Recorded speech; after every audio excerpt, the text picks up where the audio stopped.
تو اس جبر اور اس ظلم کا جو الٹیمیٹ جو اثر ہے کہ جو غالب قوت ہوتی ہے، جو غاصب قوت ہوتی ہے وہ کمزور ہوتی ہے. تو یہی صورتحال اس وقت جو انڈین آرمی ہے، اس کے جو سیکورٹی فورسز ہیں، ان کے جو اہلکار ہیں ان کی بھی ہے.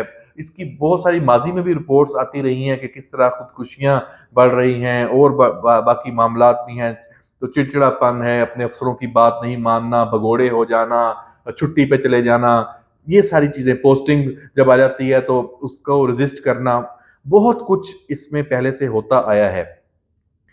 دوسرا جو ابھی کشمیر میں جو انڈیا کا جہاں پہ غلبہ ہے، وہاں جو جدید ترین ہتھیاروں کا استعمال شروع ہوا ہے.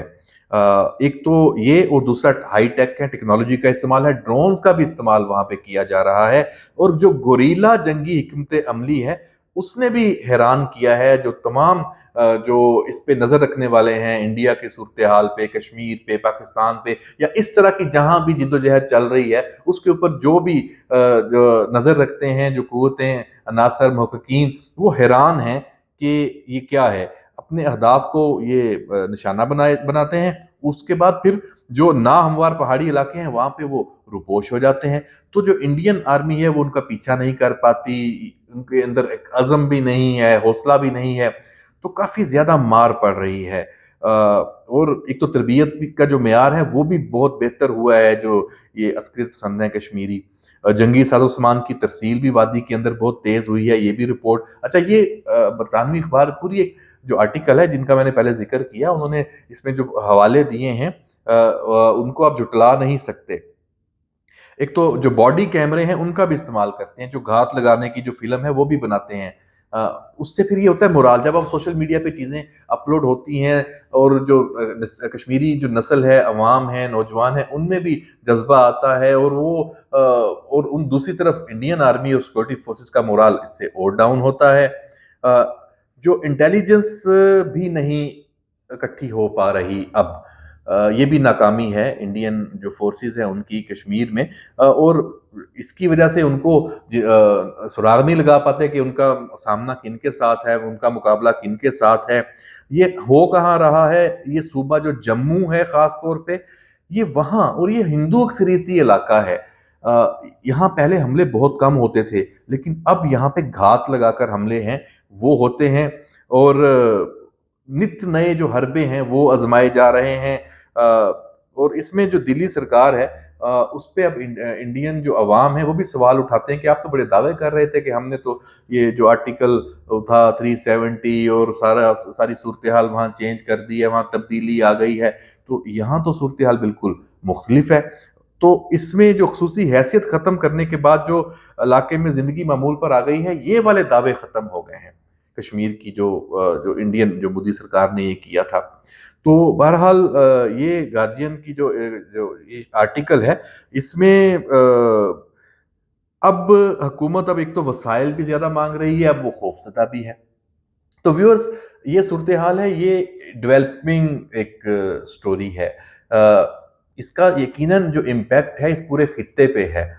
ڈیفینیٹلی یہ جو انسرجنسی ہوتی ہے، اور پاکستان کے لیے تو یہ سمجھنا کوئی آسان مشکل نہیں ہے. پاکستان میں جو انسرجنسی، اور پاکستان میں تو خیر ٹیررزم کو شکست دی ہے، اور اس طرح کی تو صورتحال نہیں ہے. اور جو پاکستان نے جن کو شکست دی ہے ان کو تو پوری دنیا دہشت گرد مانتی ہے.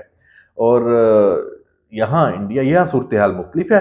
یہ تو اقوام متحدہ اس کو کہہ چکا ہے متنازع ہے، اور اس میں پوری دنیا اس پہ قائل ہے کہ جو کشمیری عوام ہیں ان کو ان کا حق خود ارادیت ہے وہ دیا جانا ہے. اور جب تک وہ اپنا فیصلہ خود نہیں کرتے یہ معاملہ یہیں پہ رہنا ہے، کشمیری عوام کی امنگوں کے مطابق یہ ہونا ہے. تو انڈیا لاکھ جو کشمیر کی صورتحال کو کہے کہ جی یہ جو ان کو آپ کسی بھی طرح کے جو وہ آتنکوادی کیا کہتے ہیں وہ کہیں، یا جو بھی، کوئی دنیا نہیں مانتی. یہ ابھی جو نیا فیز شروع ہوا ہے، اس کے بعد دیکھنا ہے کہ کیا اب ابھی بھی سمجھ آتی ہے یا نہیں. کیونکہ اگر یہ نہیں آتی تو پھر ظاہر سی بات ہے وہاں ایک نئی تحریک اور اس کے جو نئے جو افیکٹس ہوں گے وہ انڈیا کو برداشت کرنے پڑیں گے. اور ڈیفینیٹلی یہ کوئی اچھا شگون نہیں ہے، یہ اچھی صورتحال نہیں ہے. حل یہی ہے کشمیریوں کا، کشمیر کے ایشو کا، مسئلہ کشمیر کا، کہ اس مسئلے کو حل ہونا چاہیے، اور حل کیسے ہونا چاہیے؟ اقوام متحدہ کی جو قراردادیں ہیں کشمیری عوام کی جو امنگیں ہیں اس کے مطابق ہونا چاہیے۔ تو یہ اس جو گارڈین کا جو یہ آرٹیکل ہے یہ ہمیں یہ بتاتا ہے کہ کشمیر کا مسئلہ دبا نہیں ہے، مزید اجاگر ہوا ہے، اور اس میں اب انڈین آرمی کو، انڈین حکومت کو جو نئے چیلنجز کا سامنا ہے وہ ان کو فیس کرنے ہیں، اور دیکھتے ہیں اس کا وہ کیا تدارک نکالتے ہیں۔ بہرحال یہ صورتحال کشمیر سے تھی، اہم ڈیولپمنٹ تھی، تو میں نے کہا ضرور اس پہ ہم بات کریں، اور واپس پارلیمنٹ کے اوپر بھی ہم آتے ہیں۔ وہاں جو کچھ ہو رہا ہے وہ اگلے 24 گھنٹوں میں، 48 گھنٹوں میں پاکستان کی پارلیمنٹ میں بہت اہم آئینی ترامیم ہیں اور ہونی ہیں، اور ان آئینی ترامیم کے جو افیکٹس ہیں وہ ڈیفینیٹلی عدلیہ پہ ہے، اس میں کوئی اب تو ابہام رہا ہی نہیں۔ ہم تو بہت پہلے سے بتا رہے تھے کہ کیا کیا ہونا ہے۔ ایک چیز طے ہے، قاضی فائز عیسیٰ چیف جسٹس رہیں نہ رہیں، آئینی عدالت کے سربراہ رہیں، ایک علیحدہ بات ہے۔ جو ایک یہ طے تھا کہ ایک کے بعد دوسرا جو آئے گا، دوسرے کے بعد تیسرا آئے گا، ایک سینیارٹی طے شدہ پیٹرن تھا، وہ ختم ہو جائے گا۔ جسٹس منصور علی شاہ کے لیے مشکل ہوگا کہ وہ آئیں، اور مطلب ان کو بھی اب اس اتھارٹی جو آئین میں ترمیم ہو جاتی ہے تو پھر جو آئین کہتا ہے اس کے تحت پھر یہ نہیں ہوگا کہ جسٹس منصور علی شاہ نے واقعی 26 اکتوبر کو حلف اٹھا لینا ہے، یا اس کے بعد جب وہ ریٹائر ہوں گے تو فلاں نے حلف اٹھا لینا ہے، ایسا نہیں اب ہوگا۔ یہ بڑا ویسے دیکھا جائے تو اس میں بڑی ارک ریزی ہوئی ہے کہ 5 جو سینئر ترین ججز کا پینل ہوگا وہاں سے یہ انتخاب ہوگا، یہ تقرر ہوگا، اور کون کرے گا؟ وہ ایک آئینی باڈی ہوگی، اس میں جوڈیشل کمیشن اور پارلیمان کا جو کردار ہے وہ بھی اس میں شامل کیا جائے گا۔ تو جب یہ ہو جاتی ہے تو آئین میں چیزیں رقم ہو جاتی ہیں تو بس بات ختم ہو جائے گی، تو پھر راوی چین ہی چین لکھے گا۔ اجازت دیجیے، اللہ حافظ۔